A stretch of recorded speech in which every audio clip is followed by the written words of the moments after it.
I recently broke up with my girlfriend, and I know that y'all probably didn't even know I had a girlfriend unless you could read between the lines on some of the posts I was posting about relationships and all the other stuff. But yeah, we recently decided it was best for us to both go our separate ways and just be friends, you know. And this is a very pivotal time right now because I've been in love 3 times and I've loved hard, all 3 times.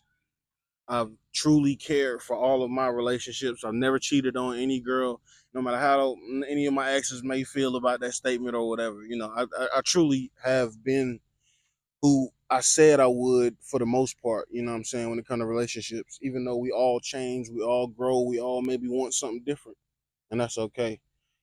As time moves on. But this is a very pivotal point in my life right now, especially in my personal growth journey, because this is the very first breakup, the very first time in my life that I haven't been devastated, because I haven't been putting all my eggs in somebody else's basket. Something I've been saying recently to a lot of my friends and family is if you're going to put all your eggs in one basket, put it in yours. You know what I'm saying?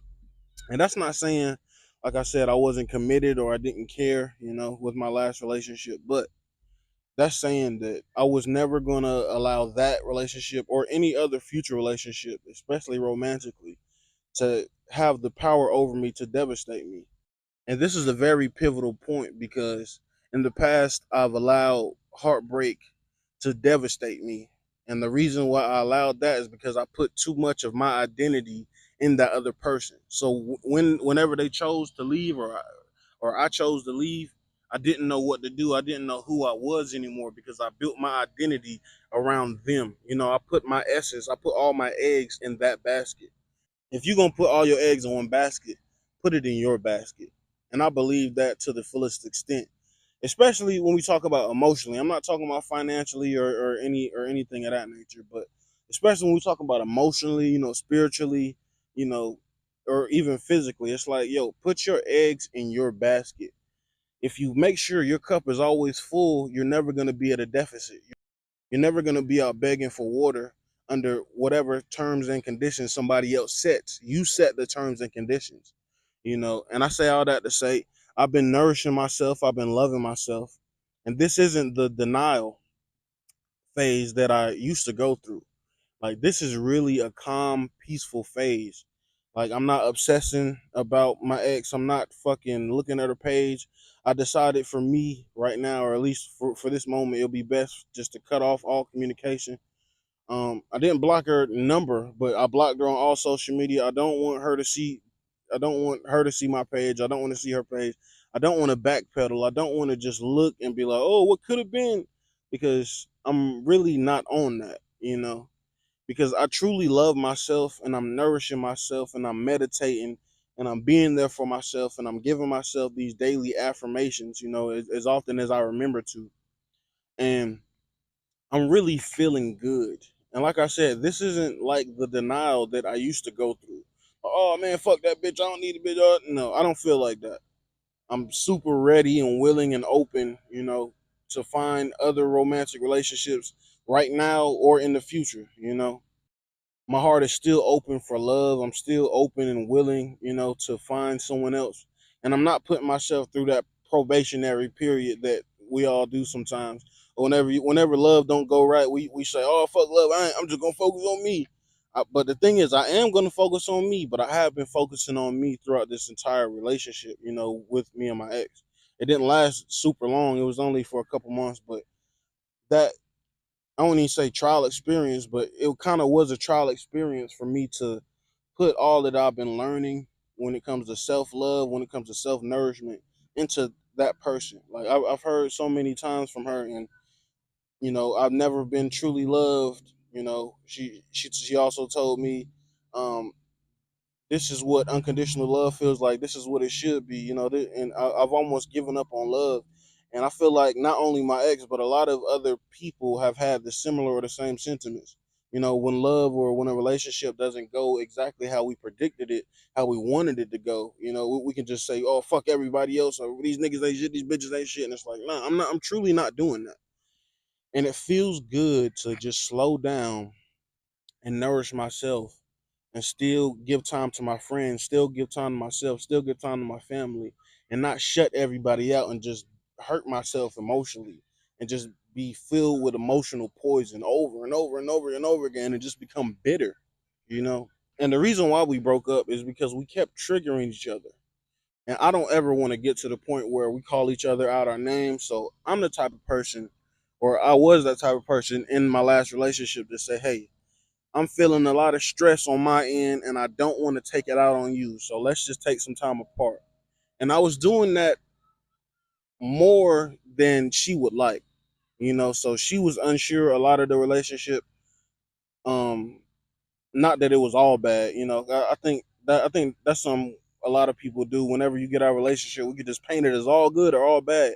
It was beautiful. It was beautiful when it was beautiful. It was ugly when it was ugly. It was up when it was up. It was down when it was down. I'm not just trying to trying to put her down or put myself down and say, "Oh, you ain't shit" or "she ain't shit" or anything of that nature. But the reason why, like I said, the reason why we broke up is we just kept triggering each other. And I may be going through something, she may be going through something, and then we lie about how we feel, and then we hide our emotions because our emotions are undesirable. We don't want to bring our undesirable emotions to other people because we feel like it's a burden. But that's something that I've been looking at within myself.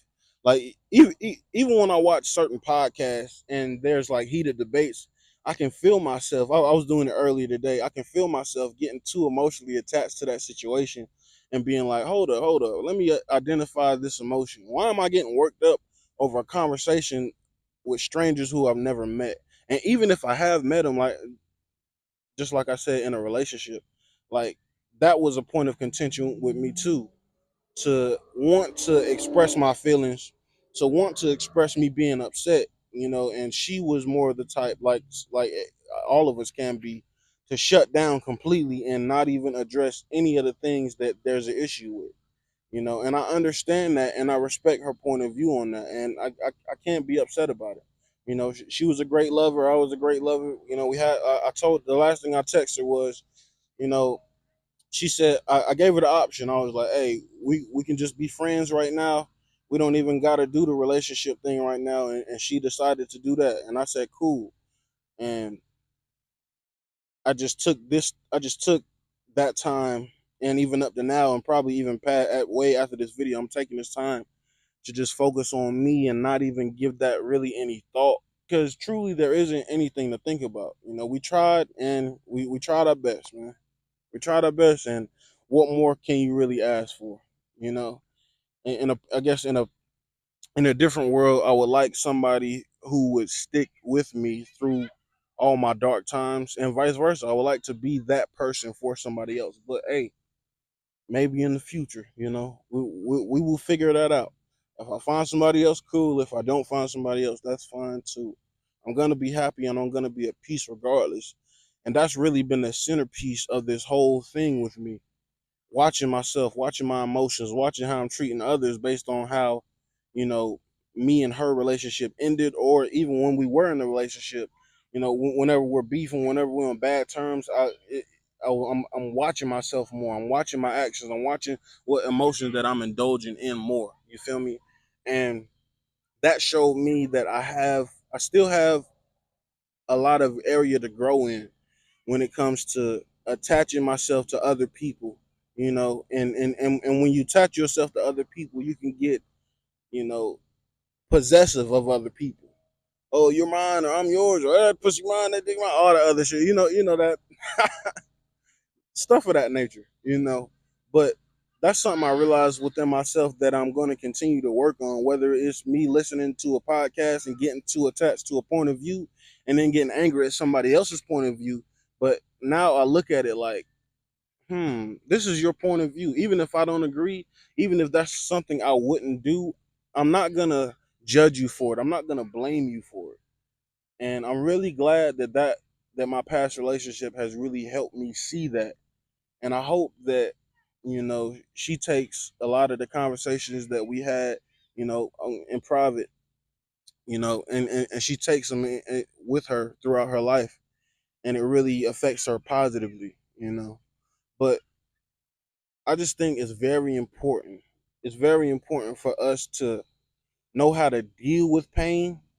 And the way I deal with pain now is I give myself an opportunity to feel it. I don't deny myself any emotion.